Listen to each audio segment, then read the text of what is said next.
I'm Jennifer Falloon. I own Borsa Investments. We are a real estate acquisition, syndication, and education company. And what I love to do more than anything is to teach about diversification in a thing called syndication that most people don't know about. And so we're going to just dive into my most favorite diversification is syndication. Diversification that we're in, I only get 15 minutes, so somebody time me. And we can't go through all of it because each one is like a 15-minute speech by itself. So if you are interested in other avenues of diversification outside of the stock market, outside of bonds, outside of CD, there is a whole other world of how to diversify your money. If you email me, and my table's right here, Borsa Investments, if you email me diversification, I will send you that list. But for today, we're going to talk about a syndication. What is it? How come nobody ever teaches about it? And then how do you get into one? So basically what I do for a living is I find commercial properties, and then I find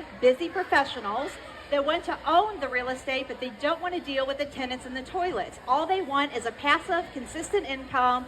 They want it tax-free, and they want a big back end at sale. And that's what we provide for them. So what we do is find commercial properties that are deferred in maintenance and management, because if there's one thing I love, it's something on sale, and I don't want to pay full price for it. So then I accumulate the down payment and the CapEx, which is the rehab money, get a bank loan for the rest, and then we pay out quarterly distributions, and they're tax-free because we do share in the depreciation. So even though it's real estate and it's constantly appreciating, things like the roofs, HVAC, toilets, every day they're getting older, and we get to write that depreciation off, and we share that with our investors. So we hold these things about 5 years. Okay, we hold them about 5 years, and then what we do is that the equity is built up. It's probably worth double what we've paid for it. If we picked a really good market, which we try to do, it's triple. And then we cash everybody out with their large back-end payout, and then we rinse and repeat. So it's compounding interest. We pretty much close to double everybody's money, if not triple it.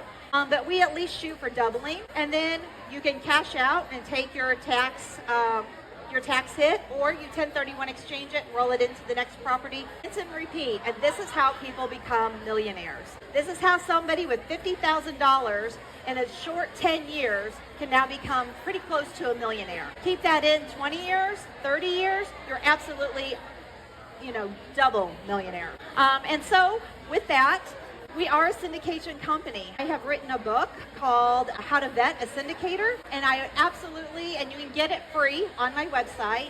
But if you are interested in being in any kind of syndication, whether it's mine or somebody else, I know that the Lifestyles is in Houston. It's very popular. Ask the questions that are in that book. Ask them for what are their returns? What have the returns been in the past? What are the good, the bad, and the ugly? The best deal out there still has a horror story somewhere.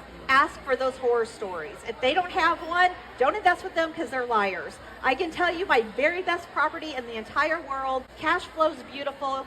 It's the best property ever. It still has a horror story attached to it somewhere. A bad tenant, bad construction, bad management, fill in the blank. There is for sure a horror story there. And I'm not afraid to talk about it. Ask about their transparency, right? I will talk to you about anything. I will talk to you about my horror stories. I will talk to you about the mistakes we made. I will talk to you about the financials. We share all the financials with our investors, as should every syndication. If they're not sharing their P&Ls, if they're not sharing the bank statements, that is not somebody that you want to invest with. So make sure that they are indeed being transparent. That is your money, and it's your money going to work, and you deserve to know where every penny of that investment goes. Okay, 6 minutes. I did so well. Okay, so ask about their underwriting. So our underwriting is extremely conservative, and we do that for things like COVID. So before COVID, we used to make this joke of what if aliens came down and abducted half of our tenants? Could we still make the mortgage? Could we still pay our investors? And that was really funny. People would snicker, until COVID happened. And then that became real quick. And it wasn't funny anymore. Were we going to lose half of our tenants? Were we going to have half of our tenants not pay? We are very careful about the tenants that we allow in our apartments. We have a very strict vetting system for who we let in our apartments. And COVID told us we did a really good job of that. When we had 3 people take advantage of the moratorium and not pay. Out of 500 doors, 3 people. So we were like, we're doing something right. And then those 3 people we didn't even have to evict, because when the moratorium was going to lift in July, they just left. And then they extended it till September. So I was like, ha, suckers. So anyway, it's fine. We went in, we rehabbed those apartments, and now we get to raise the rents and bring in good tenants. So our underwriting is extremely conservative for that reason. We don't know what we don't know. And we can make up scenarios like aliens and now COVID, which isn't made up, it's very real. And we try to say, if this should happen, or something we don't even know about, and half of our tenants left, can we pay the mortgage? Can we pay our investors? Our properties are cash flowing day one. We buy them as a cash flowing asset. If they're not already cash flowing, we do not buy them. So even if we couldn't raise rates, the economy drops, we can't raise rent, we can't do anything but maintain, everybody still gets paid. So the 5-year hold is what's typical. The economy happens to tank in year 5. We just go back to our investors. Everybody's still getting paid. Everybody's been getting paid, and say, hey, this probably isn't an opportune time to sell. Why don't we hold it another 2 years and see what's up? Luckily, we haven't had that. We didn't have any exits in 22, 23, which were horrible times to be in commercial real estate. And now that the economy's picking up, we're starting to exit out of our first property. That's 324 doors in Slidell, Louisiana. So we'll see how that goes. But that's pretty much Syndication 101. I know I skipped over a lot, but if you subscribe to my YouTube, there's tons of education about Syndication 101.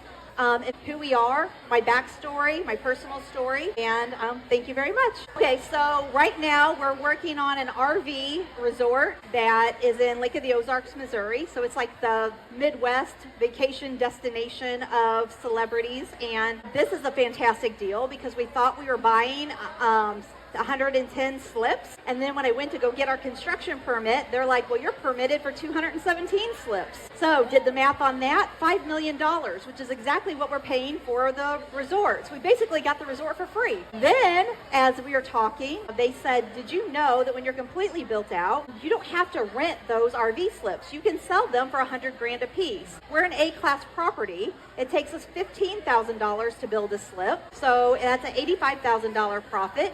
Did the math, we are now at $11 million back end. So this has been an incredible property, probably my favorite, and it's been so easy. There are no such things as evictions in the RV world, and so I love that, and I thought, well, you know what? This is probably the last time we're going to buy apartments, because if there's one thing I absolutely detest, it's evictions. And I have a soft heart, and so I want everybody to be able to live for free and pay my investors. And so being that both those things can't happen, I think we're going to move into the RV resort world, which is much more economical, much easier, no evictions. And so, yeah, so if you're interested in any other, coming on board with this or any other passive investment. Oh gosh. Okay, so we're going to talk real quick about my passion for foster children. I had 4 foster girls many years ago, and they were little.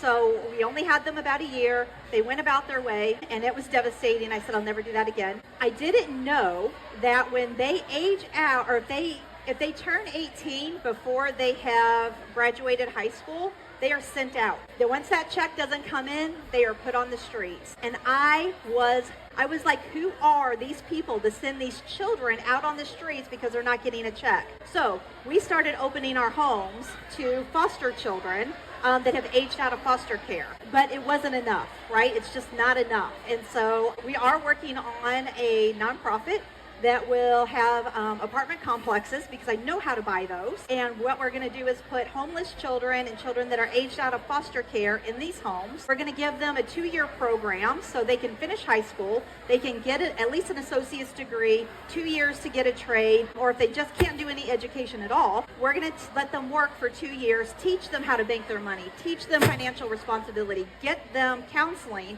So we're breaking those generational curses, and we're going to send them out, different people, breaking curses and being contributing citizens of our communities. Yes, so if you're interested in any of that, there's my table. Our buy-in is very expensive, and sometimes people are like, we don't have that money, but I want to start somewhere.